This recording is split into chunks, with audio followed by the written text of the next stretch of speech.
Wow. Anyway, so my friend George and I have been friends since 1966. And we have a lot in common. And one of the things we have in common is we both started riding motorcycles in 1966. And also, we've never not owned a motorcycle since 1966. So, and I guess I keep track of stories by what year motorcycle I have and what year motorcycle he had. So I had a 78 Suzuki 1000cc and he had a 750 BMW. And as a side note, he's still riding the same 76 BMW, which I think is amazing. And every year we used to take a trip. And that year we decided we're going to do a New England fall foliage trip at the end of the summer.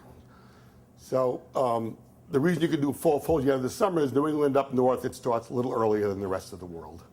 So we went through the Berkshire Mountains and went through the Green Mountains of Vermont and went through New Hampshire, the White Mountains, went to the Crawford Notch, and we rode along the Kankamangas Highway, and then we were riding across northern Maine. Now, a little fact about northern Maine is many of the towns don't have names. They just, you're leaving zone 23, entering zone 27. And then it started to rain and rain. So as avid motorcyclists, we went under the first underpass and stayed there, hoping to wait out the rain. And it rained more and rained more. Finally, we put on our yellow suits, we tape up our cuffs and our things, we put bags over our shoes. And it just rained and rained and rained. Now, riding in the rain is not that dangerous, it's stopping that's the dangerous part. So luckily, there's nobody up there besides us anyway, we didn't have to stop. And we decided to break early, and the first town we came to was called Jackman, Maine. And there's a little sign as you rode into Jackman, Maine, it gave the population. So just as a sidebar, Jackman, Maine is about 50 square miles. Philadelphia is about 150 square miles.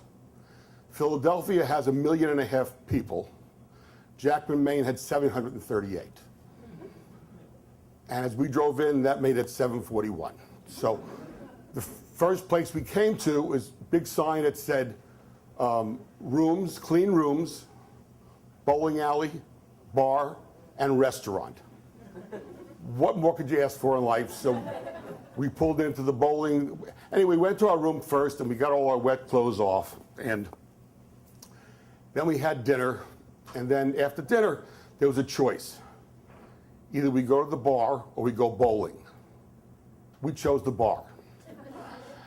And remember I said there were 738 people in Jackman, Maine?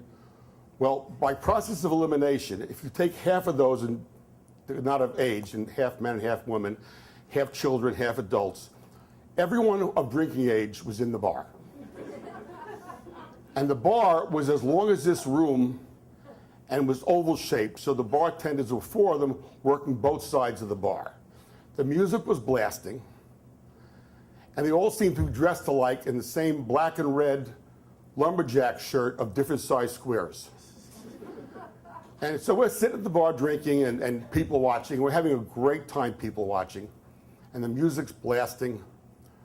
And all of a sudden, from across the bar, directly across, we hear this woman yell out, "Do you want to dance?" So we do like the thing you should do at that point. Like if your kid asks you where the babies come from, you ignore it. Just ignore the question, it's gonna go away. And we just sat there having our drink, and you hear again a few minutes later, "Do you want to dance?" So at this point, we're getting a little braver, so I point to George and he points to me. And she sort of looks at me, she goes, "Yeah, you." So I just made believe I didn't hear it, and we're back to my drink. And she goes, "You!" So I said, "I think I'll pass." And she goes, "What are you, choosy?" And we went bowling after that.